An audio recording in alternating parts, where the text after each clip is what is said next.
Heavenly Father, we thank you that we have the time and the willingness to put another presentation in the record.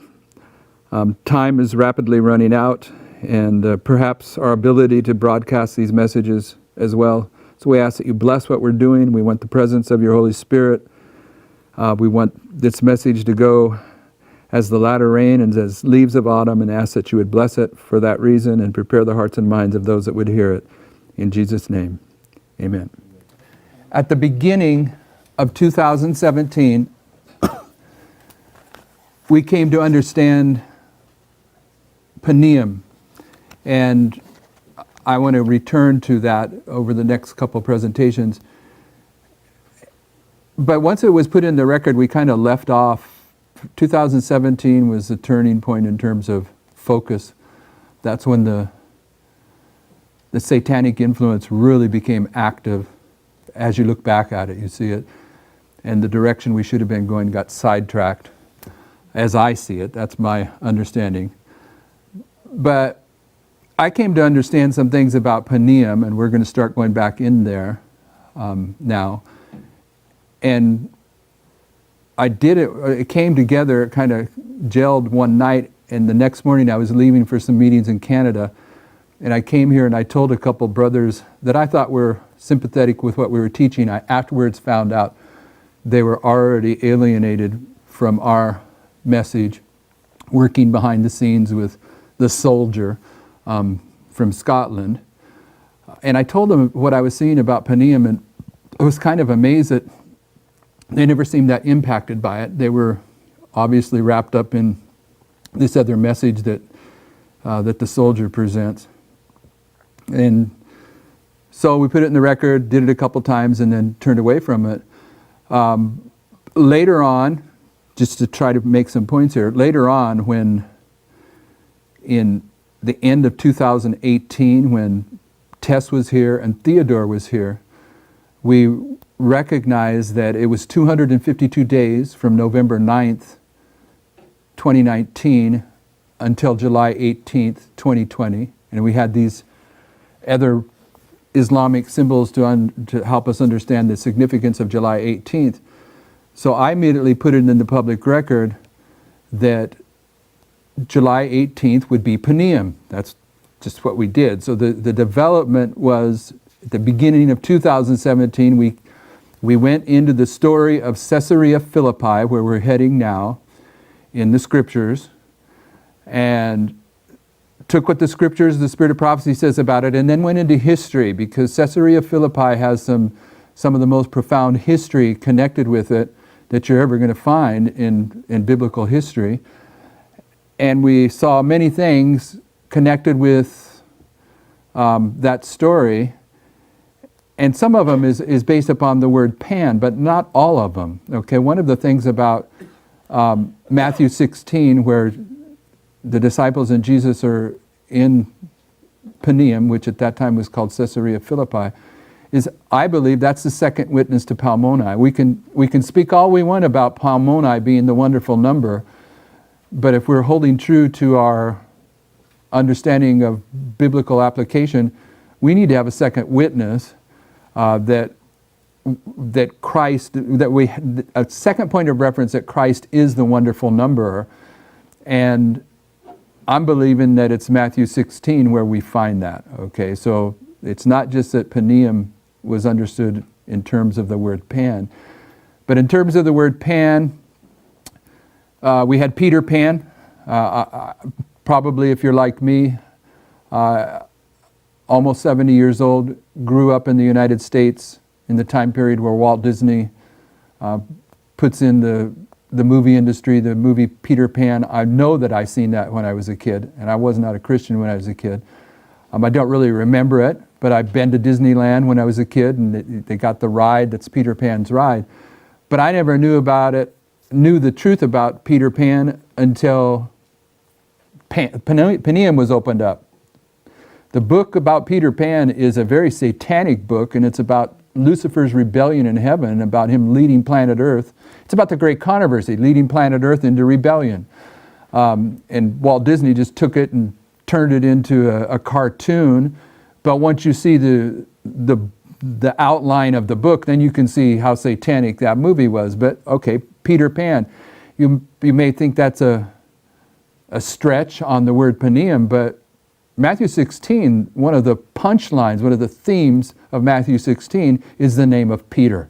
Okay, so you got paneum in there and you got Peter. And as Larry showed the other day, Peter in Matthew 16 numerically is the 144,000. So the story of Peter Pan is a direct attack against the 144,000. The temple that's at Paneum is perhaps the most significant New Age satanic temple in human history.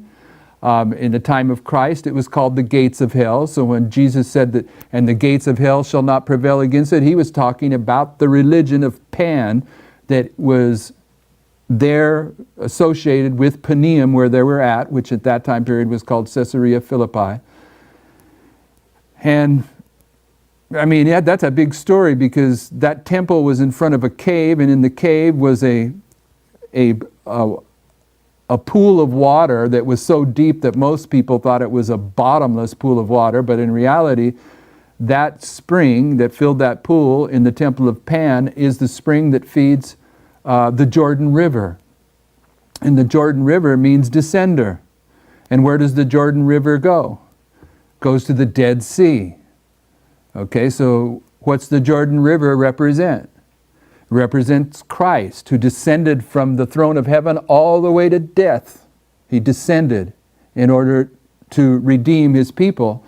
But that river begins right there in the temple of Pan. Okay, that's where the water comes from, that stream. So it's speaking about the great controversy, the corruption of the message down through history. And the Jordan River is not simply talking about John the Baptist baptizing Christ and saying he must ascend and I must descend. It's not simply that the Jordan River means descend in that regard. It also meant that Christ descended all the way to the Dead Sea, to death, to redeem us. So Caesarea Philippi, when it opened up, it was incredible. We'll try to get there, but I want to show you some things before we get there. I'm going to go to the notes now. And on your notes, it says the midnight cry. We are in the time period of the midnight cry for the priests. And when we first started grappling with the midnight cry, we did not recognize, or maybe some did, but we didn't put it in the public record, that in the time of the midnight cry, there's a counterfeit midnight cry message. We now recognize that on lots of witnesses. Watertown, yeah, but when we first recognized the midnight cry, we weren't even understanding Millerite history. But I've given a witness to a counterfeit today. What was that earlier? 977, Jeroboam, 8th month, 15th day. Here's a counterfeit worship service on August 15th, okay? So now we know that, and as we look back, when we began to wake up to the Omega apostasy and where we were in the flow of events, we realized that Loughborough had a dream about 3 pools, and I've made the application shortly after September 7th, and anytime I look at it, it's just as sound as it was then. Those mud puddles. Those 3 mud puddles represent the 3 points, the 3 waymarks where light for the midnight cry arrived. But it always had the corruption, always had a corruption of certain human beings. And so I want to review some of those things. But on your notes, under the midnight cry, in 2013/14, Ezra 7:9's opened up. I got 2013/14 because there's a lot of things that go on in that history. Not only does what was I calling him? Not the soldier. Not the soldier. The rebel? I think I called him the rebel. Pardon me? Revolutionary. The revolutionary. The revolutionary brought Ezra 7:9. But at that same time period, we had finished Habakkuk's tables. And now we can see, when we look at the line of the beast, the story of Fatima, the external, that the real important waymark in the external line for this current pope was March 13th, 2013. That's when he becomes Pope. So right there in the same month, the same year, that Parminder is supposedly offended over his half right, half wrong message not being accepted as 100% right, is where the external Pope that is typifying he and his comrade in arms becomes Pope. Okay, so 2013-14, there's lots of things happening there at the beginning, at the arrival of the first of those three pieces of information that come together to make up the Midnight Cry. And then in December 17, 2016, Raphia and Panium are opened up in Wales, and this is where the soldier announces that the Omega apostasy is here, and Future for America is the Omega apostasy. But this is the first time, I mean, I had been teaching the Omega apostasy for years and years, but this is the first time now that it becomes a direct discussion in this movement. And then on October 13th, 2018 is where I'm marking the opening up of November 9th. And the reason I'm saying November 9th is this isn't about Tess's false prophecies about November 9th. This is about the chronology that lays out November 9th. Okay, so November 9th is an absolute airtight waymark, and you need to settle into that. It's scary for some people to accept that premise after all the foolishness that was attached to it that didn't come to pass, but there's no way around it. It's as solid as any other of these waymarks. We will get to that as we proceed. Were you raising your hand back there? Yeah, I know that the argument against that now is the same argument that the social justice warriors do. If you accept November 9th, then you have to accept all their pollution they put around it. That's what that apostasy is doing. And I see now that social justice warriors do the same thing. If you don't accept, say, deviant lifestyles, then you must hate all those people. And it's that same logic that's being put in place for November 9th. You have to take all of their debris to accept that date. And it's just that mindset of social justice warriors. It's that mindset. It's a mindset, but that's the argument that I'm making, is that they purposely put that debris there to destroy it. And once we've now identified that Satan threw them, once we've identified that it's a bunch of foolishness, now their second argument is well, you either accept all or none. And I'm saying, no, we'll accept it based upon the fact that we're in the history of the sixth kingdom of Bible prophecy, and the first time the pilgrims saw the glorious land was on November 9th, okay? So the starting of the glorious land was on November 9th. And on midnight, November 9th, 1989, the time of the end for this movement began, and 30 years later, at midnight on November 9th, this period of 30 years comes to an end. Just on that alone, in Ezekiel 1:1, which tells you takes place in the 30th year, go to Ezekiel 1:1, you have all the witnesses you need to look at November 9th without all the satanic garbage that Parminder and Tess put upon it. Ezekiel 1:1, there's a doubling for you. Now it came to pass in the 30th year, that would be 1989 to 2019. In the fourth month, in the fifth day of the month. What's the fourth day in the fifth day of the month? You're going to answer wrong, but go ahead. July 21st. So you're saying July 21st, 1844. What was that? Midnight. So it's the midnight, the 30th year. But I'm going to say, no, it's not July 21st. What am I going to say, Bronwyn? What am I going to say? 49. It isn't 49. No, it isn't. You're reading it wrong. You need to read the verse carefully. 45. In the history of the 45th President of the United States. That's there also. It's midnight. It's the July 21st, the fourth month, the fifth day, but it's also 45, the 45th President of the United States. As I was among the captives by the river Kibar, that the heavens were open and I saw visions of God. Okay, so right there, that's the beginning of this reform movement in 1989 at midnight. It's also the end. And this is where the prophecies are opened up. And they're opened up about the 45th President of the United States. And these lines here are what are being opened up at that time. November 9th, we're not there yet. It becomes a waymark simply by the chronology. The chronology up here of the 391 years carries into the chronology of Samuel Snow, and then it carries into the chronology of this history. The waymarks of this history possess the 391s as well. We're not there yet. But those 391s end on November 9th, 2019. So we got plenty of witnesses without taking all this elephant war, Pyrrhic war nonsense and social justice and corrupting it. Okay, so we're not doing that. But I put in here,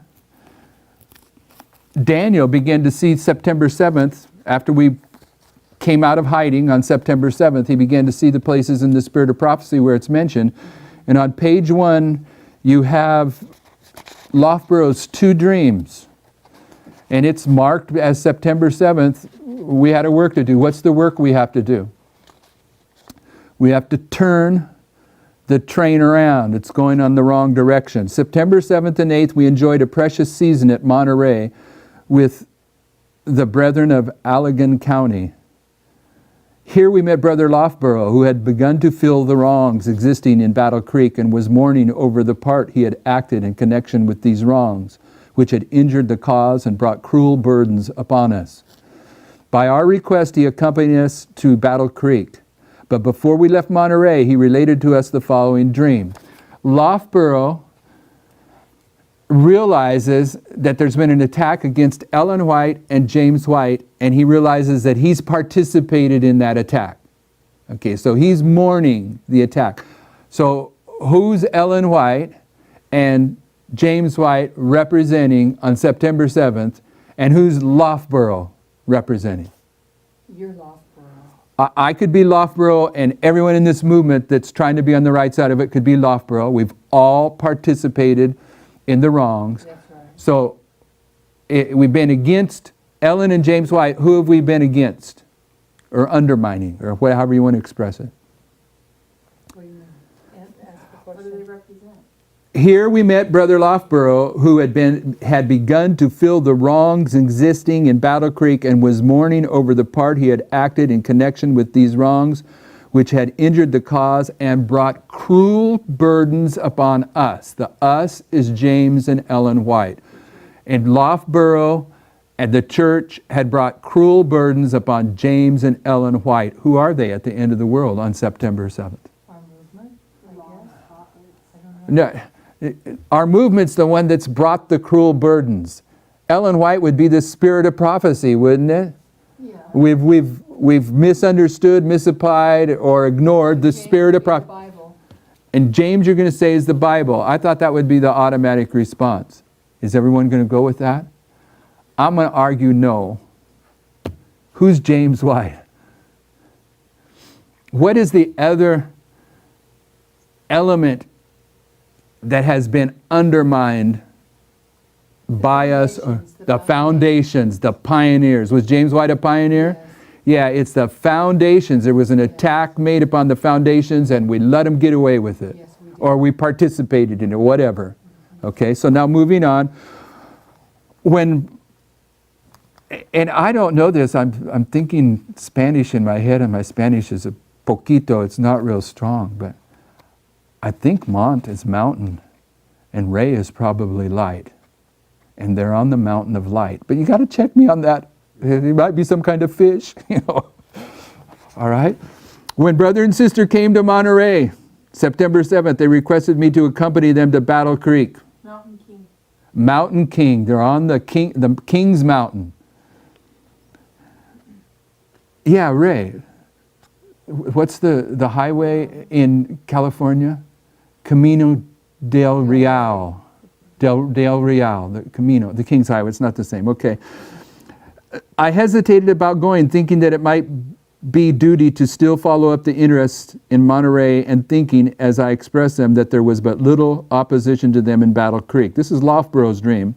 After praying over the matter several days, I retired one evening anxiously soliciting the Lord for light in the matter. This is Loughborough's dream, but it's in the spirit of prophecy. Does that make it inspired or just... It'd be the same as William Miller. It'd be the same as William Miller's dream. Right. I dreamed that I, with a number of other members of the Battle Creek Church, was on board a train of cars. The cars were low. I could hardly stand erect in them. They were ill-ventilated, having an odor as though they had not been ventilated for months. The road over which they were passing was very rough, and the cars shook about at a furious rate, sometimes causing our baggage to fall off and sometimes throwing off some of the passengers. We had to keep stopping to get on our passengers and baggage or repair the track. We seemed to work some time and to make little or no headway. We were indeed a sorry-looking set of travelers. All at once we came to a turntable. What's a turntable? A turning point. Galilee. Large enough to take on the whole train. Brother and Sister White were standing there, and as I stepped off the train, they said, "This train is going all wrong. It must be turned square about." So before September 7th, Ellen and James White had left the train. They weren't on the train. They were waiting at the turning point for the train. And allegan in Spanish is a plural of the word allegar, which means to gather. So they were gathered at the King's Mountain. Sorry. All right, that's good. That is Go good. ahead. Gathered at the King's Mountain, Allegan County. First line. All at once we came to a turntable large enough to take on the whole train. Brother and Sister White were standing there, and as I stepped off the train, they said, "This train is going all wrong. It must be turned square about." How are you going to turn it square about? With the spirit of prophecy and the foundational understandings. I'm not trying to belittle the Bible, but the foundational understandings and the spirit of prophecy never disagree with the Bible. That's right. They both laid hold of cranks that moved the machinery, turning the table, and tugged with all their might. Never did men work harder propelling a handcar than they did at cranks of the turntable. I stood and watched till I saw the train beginning to turn. When I spoke out and said, "It moves," and laid hold to help them, I paid little attention to the train. We were so intent on performing our labor of turning the table. When we had accomplished this task, we looked up and the whole train was transformed. Instead of a low, ill-ventilated cars on which we had been riding, there were broad, high, well-ventilated cars with large, clear windows, the whole trimmed and gilded in a most splendid manner, more elegant than any palace or hotel car I ever saw. What's this mean? The Miller's dream there, when the casket was transformed It was 10 times. 10 times, that parallels at least. Okay, but that's correct, but what else? What happens when they get it turned around? Different train. Different train, but Goes back to the foundations. yeah, they went back, but they become an ensign. They're something everyone's going to look at. Never seen a train like this before. And they're able to stand up. They're just going to stand up The other straight, ones but had it's a real been transformed. They had a real low. This is talking about the work that begins at September 7th, and when the work of turning the train around is finished, you're going to find that you're an ensign lifted up. That's my argument. When the foundations are rebuilt there and finished being rebuilt by Elijah. July 18th, 2020. The fire comes down and gobbles it all up. It illuminates them. Sister White says in one place. The track was level, smooth, and firm. The train was filling up with passengers whose countenances were cheerful and happy, yet wore an expression of assurance and solemnity. All seemed to express the greatest satisfaction at the change which had been wrought and the greatest confidence in the successful passage of the train. Brother and Sister White were on board this time. Their countenance lit up with holy joy as the train was starting. I was so overjoyed that I awoke. When do you wake up? Midnight cry.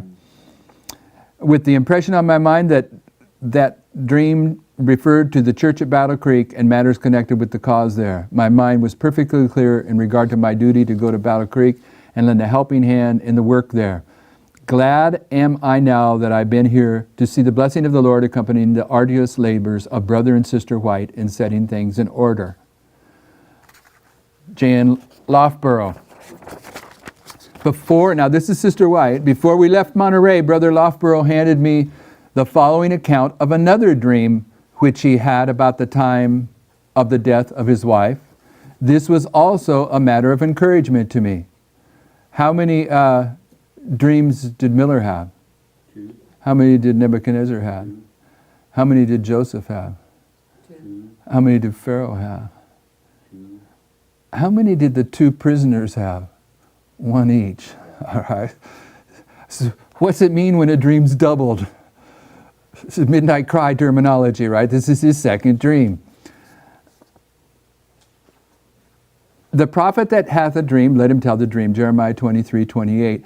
One evening after meditating upon the afflictions of brother and sister White. This is the afflictions of brother and sister White. Their connection with the work of the third angel's message and my own failure to stand by them in their affliction. And after trying to confess my wrongs to the Lord and imploring His blessing upon brother and sister White, I retired to rest. I thought in my dream that I was in my native town at the foot of a long side hill. I spoke with considerable earnestness and said, "Oh, that I might find the all-healing fountain." I thought a beautiful, well-dressed young man came along and said very pleasantly, this is an angel, no doubt, huh? "I will conduct you to the spring." He led the way and I tried to follow. We went along the hillside, passing with much difficulty. How many? 3. 3. I'm saying 2014, December 17th, 2016, and what is it? October 13th, 2018 are these 3 muddy streams. Boggy places. Passing with much difficulty 3 wet, boggy places through which small streams of muddy water were flowing. It's not clear. None of it's clear. It's not clear and it's not easy to walk through there because it's a boggy, muddy place. I imagine your boots are getting sucked in and you have to pull them out. Were never clear, ever. There was no way to cross these, only by wading.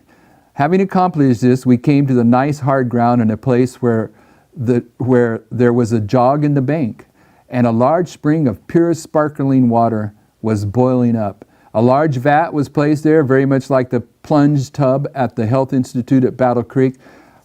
Every time you see brother and sister White here at Battle Creek, none of them were capitalized. I went through this morning and tried to capitalize them. You've seen I've missed some. So that I'm just telling you, that's why they're... You got your hand up back there? Okay.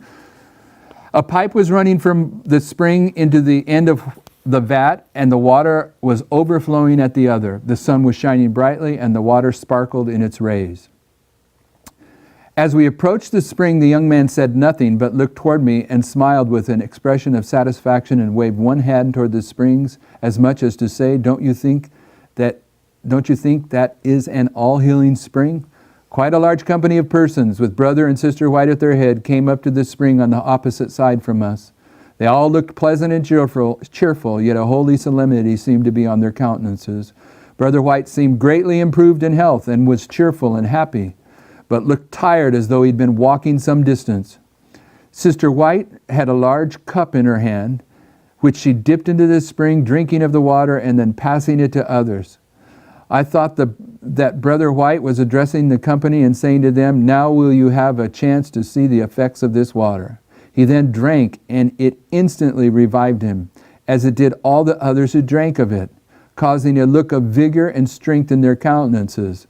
I thought that while Brother White was talking and taking now and then a draught of the water, he placed his hand on the side of the vat and plunged in 3 times. Every time he came up, he was stronger than before. But he kept talking all the while and exhorting others to come and bathe in the fountain, as he then called it, and drink of its healing stream. His voice, as well as that of Sister White, seemed melodious. I felt a spirit of rejoicing that I'd found the spring. Sister White was coming toward me with a cup of water for me to drink, but I was so rejoiced that I awoke before I drank of the water. Second witness to the fact that it all comes to when they wake up. When did they wake up? Midnight cry. Like William Miller. That shout awoke me in Miller's dream. The Lord grant that I may drink largely of that water, for I believe that is none other than that of which Christ spoke, which will spring up unto everlasting life. Therefore, the midnight cry message, what I'm saying is it comes in 3 steps, but those steps are going to have corruption of the omega apostasy that you have to wade through. But when you get to the wake-up time at the midnight cry, It's crystal clear. it's crystal clear, I guess, yeah, crystal clear. And that's just ahead of us, just ahead of us. Okay, so, putting this in context, putting some things in context now. Raphi and Peniam, yes? If you're labeling Brother White as the pioneers or a foundational, as the foundations, so he had to go through 3 muddy puddles on one respect, but he had to plunge in 3 times to clean himself. Well, it doesn't say he had to. This is No, but- Loughborough walking. I know, but the foundations went through, based on our history that we're saying, 3 muddy Puddles. puddles, and so they needed 3 Yep. dips to Okay. clear that off of them. So the foundations had to be cleaned off. I Could don't be. know what that means. Okay, go ahead. Scott. Could be. I wondered what that meant. That could be it. Is that we have to be Give it back. cleansed from every misconception that was associated with those 3 So steps. much air that had been brought in. 3 muds, 3 plunges, cleaning them up. Okay, thoughts? Raphi and Peniam came to light December 17th, 2016, and they're found in Daniel 11 through 15. Okay, so I'm switching gears now. What I want to argue here, or claim, however you express it,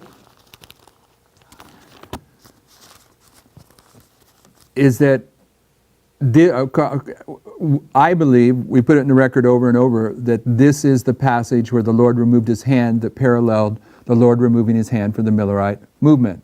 Their movement's going to be repeated to the very letter.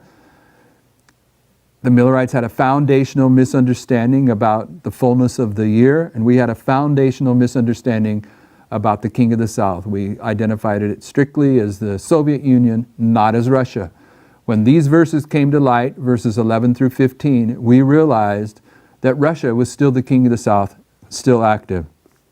So, in verse 10 of Daniel 11 it says, "But his sons shall be stirred up, and shall assemble a multitude of great forces, and one shall certainly come and overflow and pass through, then shall he return and be stirred up even to his fortress." Verse 10 isn't Raphia, but it's setting the context for this passage. Verse 10, we identify the sons, not from history, but we would identify the sons for our history as Reagan and Bush the First, that are going to be marked as bringing down the King of the South. And when does the King of the South come to its conclusion? In the time period of Reagan and Bush.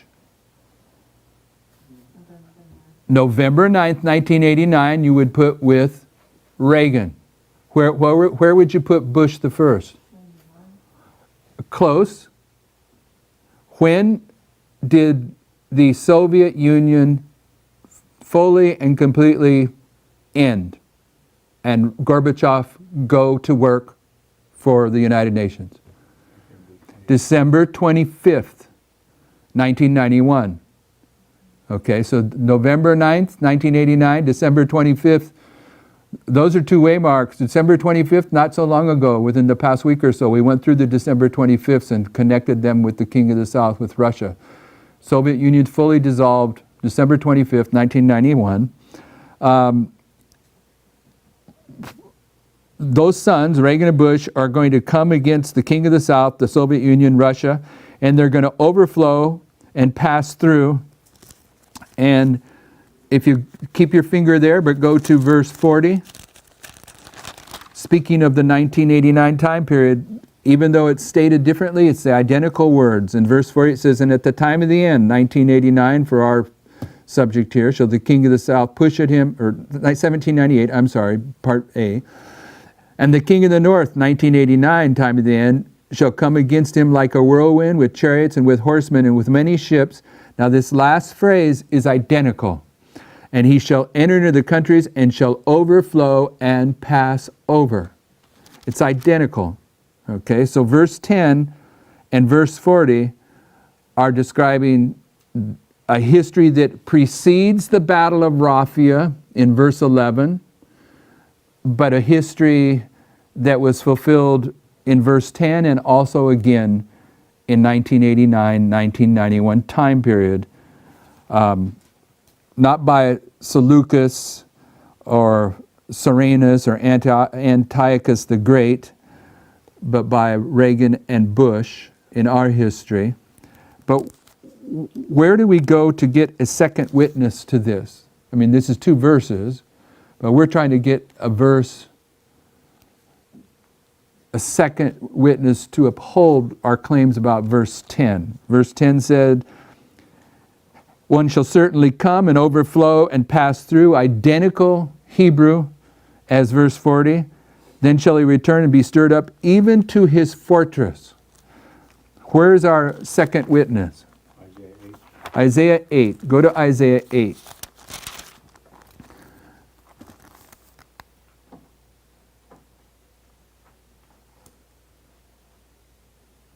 In verse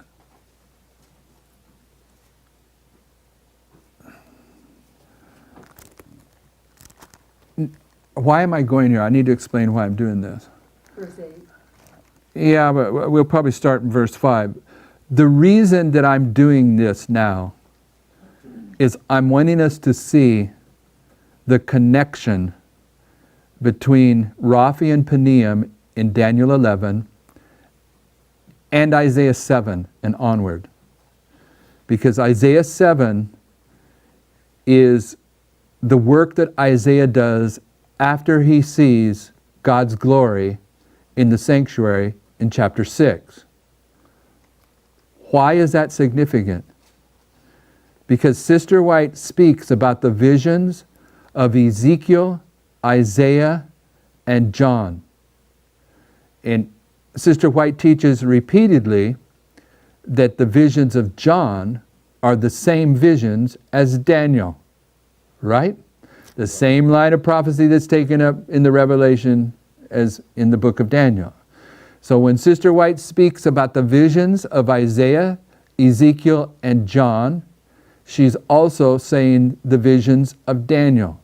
So we see a passage in Daniel that is the passage where the Lord removes his hand from a foundational understanding, and in the verses that allow us to come to understand this truth, it takes us to the vision of Isaiah, and you have to see this connection.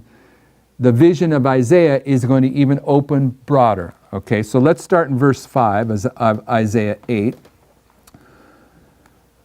The Lord spake also unto me again, saying, forasmuch as this people refuses the waters of Shiloah. Okay, you have to see this. The Lord spake also unto me again, saying, forasmuch as this people refuses the waters of Shiloah that go softly, and rejoice in Rezin and Remaliah's son, now therefore, behold, the Lord bringeth upon them the waters of the river, strong and many, even the king of Assyria, and all his glory, and he shall come up over all his channels, and go over all his banks, and he shall pass through Judah, and he shall, and this is the identical Hebrew of verse 10 and verse 40. He shall overflow and go over. Of those 3 verses, in the English, it's different in each verse, but in the Hebrew, it's identical. He shall overflow and go over. He shall reach even to the neck. Why is that important? If you still have your finger in Revelation or Daniel 11, verse 10, when he overflows and passes through in verse 10, which is typifying verse 40, it says, and overflow and pass through, then shall he return and be stirred up even to his fortress. To his fortress. What's his fortress? The capital, his castle, stronghold, his neck. Okay, so now you got a witness from verse 10 of Daniel 11 that isn't just connecting with the overflow and pass through. Now it's giving you the justification for recognizing that when we used to teach that the Soviet Union was the king of the South, and in 1989-91 it collapsed and the king of the South was no longer in history, that it moved to the United Nations, we were wrong because we didn't see that it went up to his fortress and stopped. It went up to his neck and stopped. And To Russia. it went to Russia. The Soviet Union was taken away, but it just, the head of Russia, why am I saying the head? How do you prove that? Okay, you go in this same vision. Remember, there's no chapter divisions in the writing of Isaiah. Go to chapter 7, verse 8. The head of Syria is Damascus. What's Syria? It's a country. What's Damascus? It's the capital city. The head of Arkansas is Little Rock. And the head of Little Rock is, I don't know who the governor is. Asa Hutchinson is the governor? Okay. So the head of Arkansas is Little Rock, and the head of Little Rock is Asa Hutchinson. For some reason, Isaiah is making sure we understand what the head is. And within 65 years shall Ephraim be broken, that it be not a people. So at the very point where Isaiah is making sure that we understand what the head is, and why do we need to know what the head is? Because in chapter 8, the king of the north, the king of Assyria, is going to come up to the neck. And why do we have to know that? Because in chapter 11 of Daniel, verse 10, the Lord's going to remove his hand so we can see that the king of the south is Russia, not the Soviet Union, so that end-time prophecy will come into clarity. This is big stuff. But in order for him to make sure we understand what it means that he comes to his neck in Isaiah 8, he's got to tell us what the head is. So in the very verse where he begins to teach us what the head is, what does he also include? The 2520. The 65 years of the 2520, which is the starting point, and don't miss it, the 65 years, which is the starting point for the 2520 when you're going to lay it out on lines to teach the people, okay? But verse 9, he's going to give you a second witness. And the head of Ephraim is Samaria, and the head of Samaria is Remaliah's son. If you will not believe, surely you shall not be established.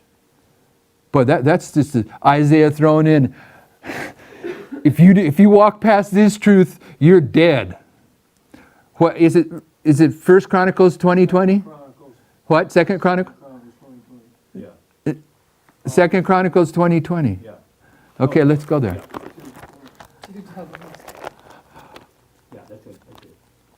I mean, you can't read that verse without thinking of 2 Chronicles 20:20. I don't think. No. And they rose early in the morning and went forth into the wilderness of Tekoa. And as they went forth, Jehoshaphat stood and said, Hear me, O Judah, and ye inhabitants of Jerusalem. Believe in the Lord your God, so shall you be established. Believe his prophets, so shall you prosper. Okay? So, what is that? 220. 220. Okay. And it's a doubling. And it's a doubling. It's That's what I said. a doubling of 2020, but it's 2/2020, February. Oh, anyway, okay. So go back to Isaiah. Also alluding to the year 2020. Oh, yeah. Also, you're alluding to the year 2020. Lot of stuff in there. A doubling, the year 2020, and the 220. And what's the 220? Restoration. Restoration. Okay, but back to Isaiah 8. Pardon me?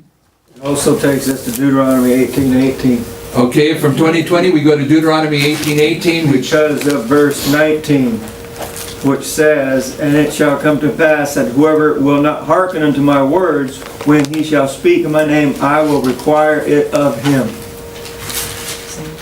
Same thing. So believe in the Lord God and believe in His prophets. And Deuteronomy 18:18 is the promise He's going to raise up a prophet. And in 18:18 He raises up Miller. And verse 19 says, and it shall come to pass that whoever will not hearken unto my words, which he shall speak in my name, I will require it of him. And it's even more direct when you carry this into the book of Acts, when it's fulfilled. You reject this message, you die. So, but back to Isaiah 8. Yes, Isaiah 8. Yeah, it is, he said it's a doubling too, it's 8:8. 8:8 is a doubling also, that's right. That's right. And in Daniel 11, where we began, Raphia is 11:11. If we're looking for those kind of things, and of course we are. But what I'm trying to show us here, so I don't lose you,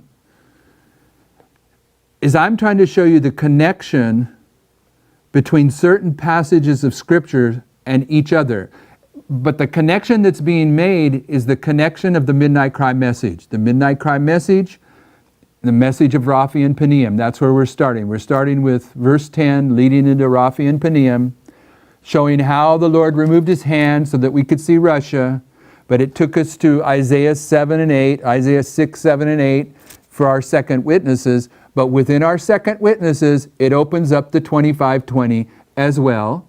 But you had your hand back there? I'll wait. But in verse 1 of chapter 8, okay, of Isaiah. Moreover, the Lord said unto me, take thee a great roll and write in it with a man's pen concerning Meir Shalahashbash. Okay, now, what's that? If you go to Isaiah 8:18, it says, behold, I and the children whom the Lord hath given me are for signs and for wonders in Israel for the Lord of hosts, which dwelleth in Mount Zion. Okay, so there's a nice theme that you have to see in there. There's another son of Isaiah in this passage. Who's the other son? Shir-Jashub. Shir-Jashub is in the previous chapter, I believe, in chapter 7, verse 3. Then said the Lord unto Isaiah, go forth now to meet Ahaz, thou and Shir-Jashub thy son, at the end of the conduit of the upper pool in the highway of the fuller's field. So what does Shir-Jashub mean? A remnant shall return. What's Meir Shalahashbaz mean? In making speed to the spoil, he hasteneth the prey, or make speed. I just have make haste for simple. But disregarding what Shir-Jashub and Meir Shalahashbaz, what it contributes to Isaiah's story, I just want you to see a principle here. It's giving you two witnesses, and verse 18 says that the sons are for signs. It's giving you two witnesses that sons, the names of the sons are signs. How does it read it in verse 18? And for wonders in Israel. Okay, so there's a principle there that we can hold on to. And in chapter 8, back to chapter 8 of Isaiah, in verse 5, which we've already read, says, the Lord spake also unto me again, saying, for as much as this people refuses the waters of Shiloah that go softly and rejoice in Rezin and Remaliah's son, now therefore, behold, the Lord bringeth upon them the waters of the river, strong and many, and he shall come up over all his banks and go over all his banks. So what? Overflowing scourge. Yeah, but what I want you to see is this. Let me erase something here.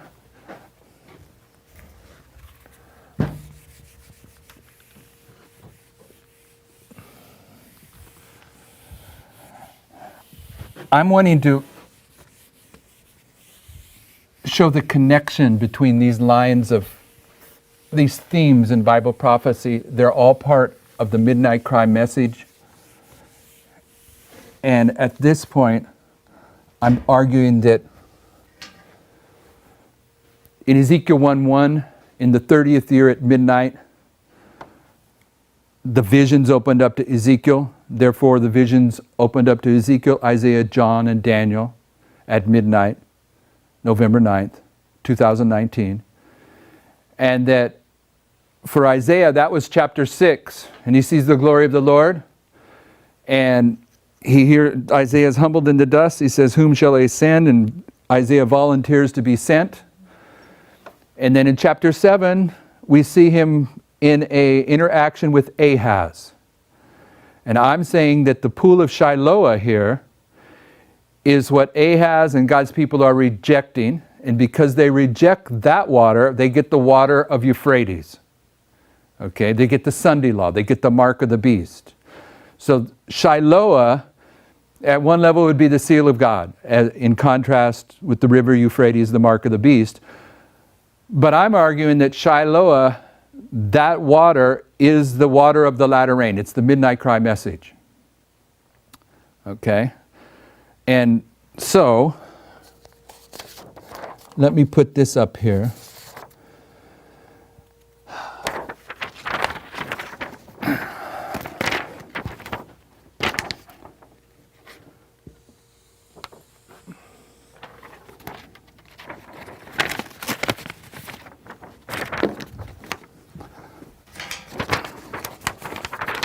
I'm marking the arrival of the third mud puddle, October 13th, 2018. Okay, now this is... Tess grabbed a couple truths about November 9th and put them on this board. And we all saw it, and that board. But then Theodore added a second witness to November 9th. And November 9th was established, but it was established with a bunch of mud, okay, because it had all of those predictions that were false attached to it. But nevertheless, we marked it here, okay? And from November 9th, or from October 13th, until December 25th, 2021,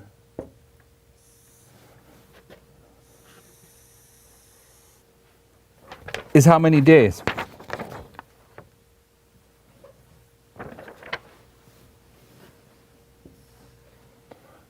$777 days. Right? You taking my word for it? Take your word for it. Okay. 252 days after here, on yeah, you shouldn't have took my word for it, because that's wrong. Okay, this is when the message came. It's part of the story, but I'm not dealing with that part. I'm sorry if you wrote something in your paper that you had to erase. This is November 9th, 2019. From 2019, November 9th to December 25th is 777 days. Okay. 252 days after this takes you to where?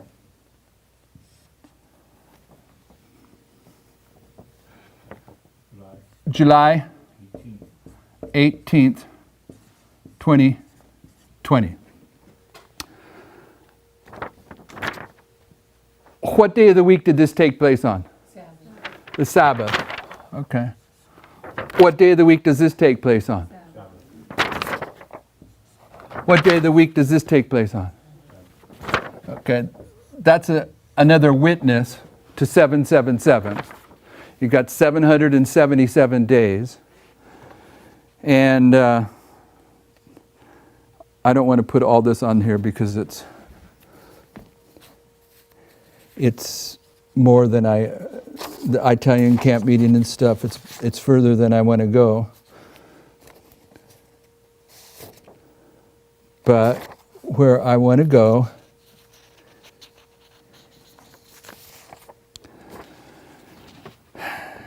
is back here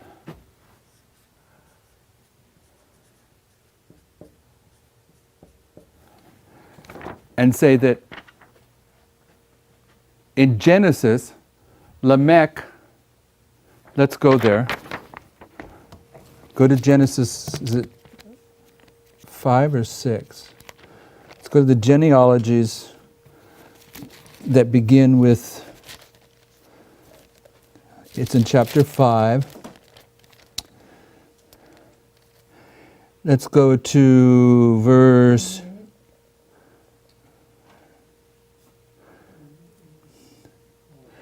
Okay, let's start with verse 21. And Enoch lived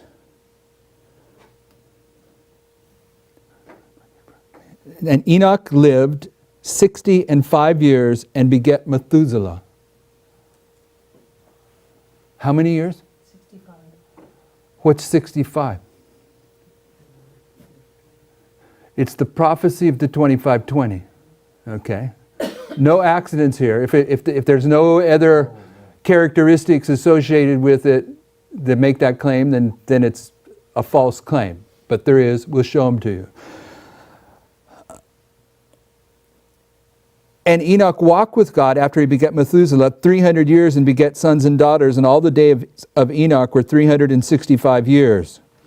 And Enoch walked with God, and he was not, for God took him. And Methuselah lived 187 years and begat Lamech. How long did he live? 187. And he begot Lamech. And Methuselah lived after he begat Lamech 782 years and begat sons and daughters. And all the days of Methuselah were 969 years, and he died. And Lamech lived 182 years and begat a son, and he called his name Noah, saying, this same shall comfort us concerning our work and the toil of our hands, because of the ground which the Lord hath cursed. And Lamech lived after he begat Noah 595 years and begat sons and daughters. And all the days of Lamech were how many? 777 years, and he died.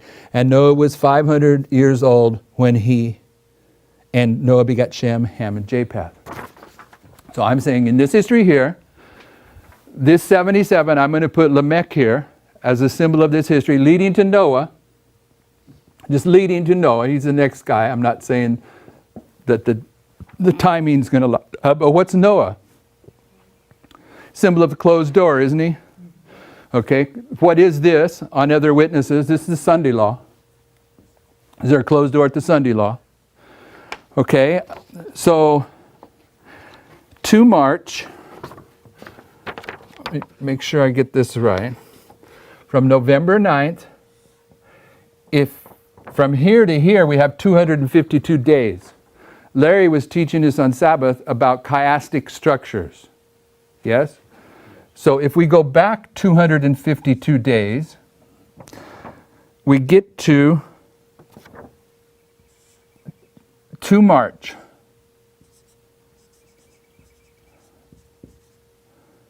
(2019) and 19? November. I think so. 18. Is it 18? You got 2018 in the middle of those. Where? October 13th.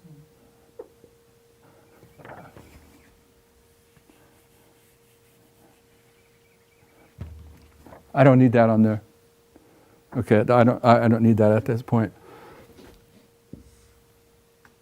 6 May.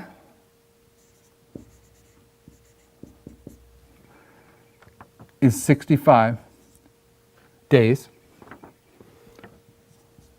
From here to here is 252 days. And from here to here is 187 days. Where did we see the 187? Pardon me? When Methuselah begat Lamech, he was 187. Okay, so Verse 25.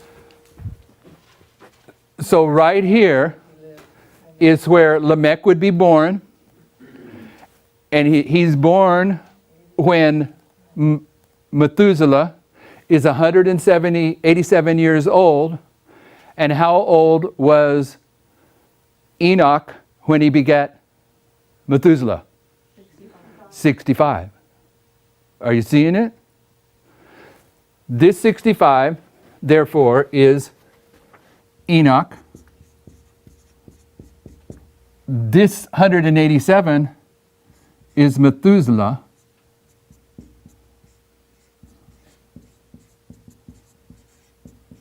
And it takes us to this history of Lamech. Which one was 187? This is the last. It's in verse 25. Yeah. And Methuselah lived Yeah, okay. 187 years and begat Lamech. Okay. Yes? Lamech's name means in Hebrew. Why do we care about what his name means?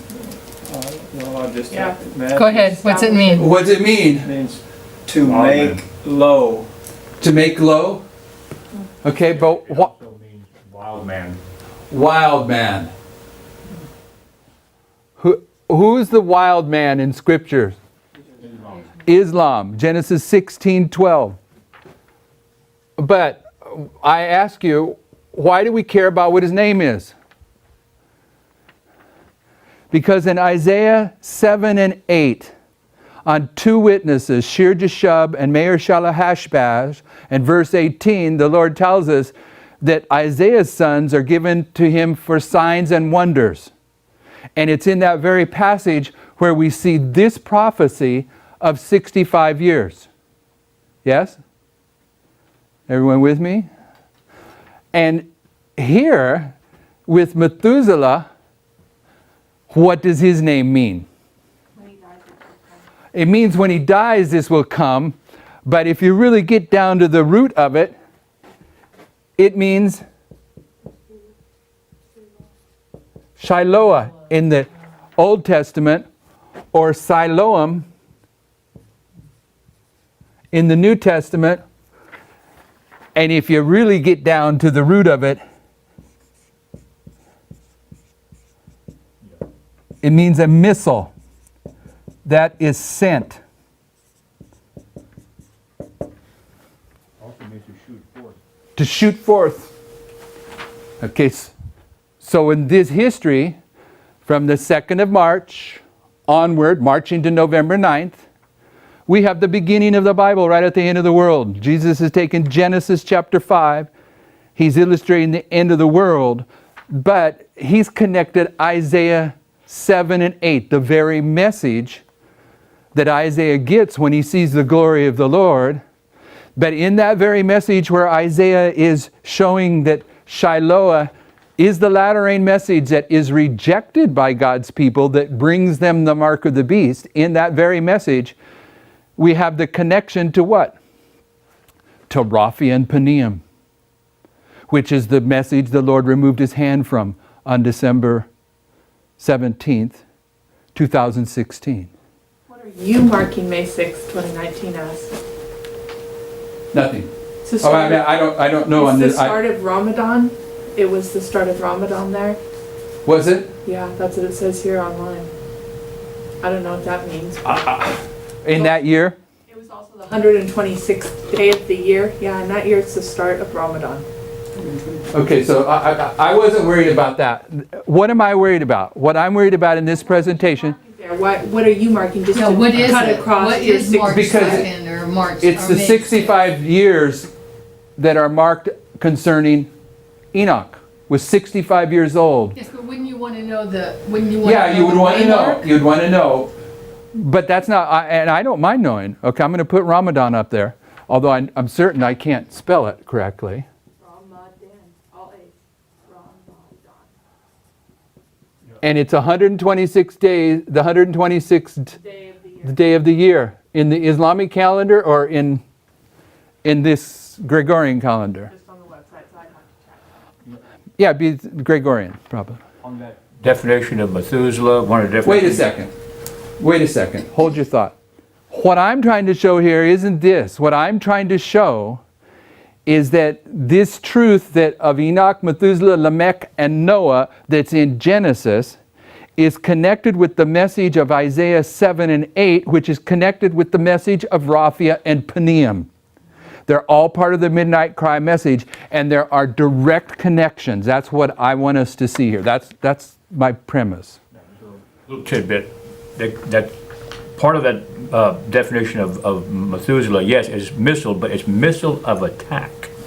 You want missile of attack.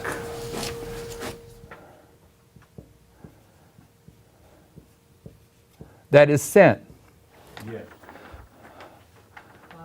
Okay, so if this be part of the midnight cry message, and it is, that we were to see when the Lord removes his hand in December of 2016, then it's saying in this history, the message will include a warning message represented by Shiloah, which is the same root word as Methuselah.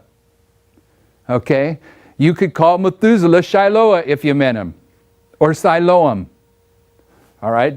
Same root word. Our message will be about the 65 years that starts the 2520.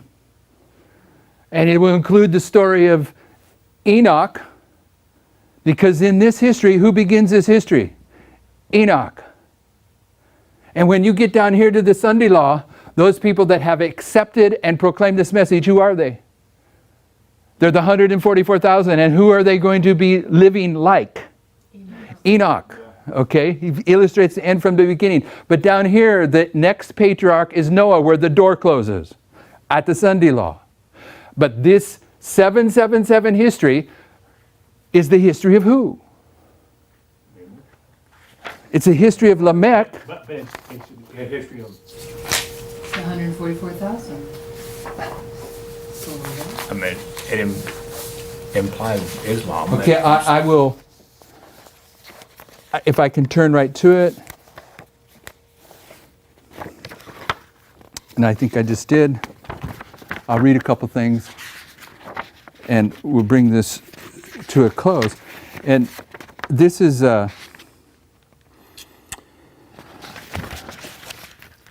coming primarily from Sunday keepers, but it doesn't matter. It's just addition.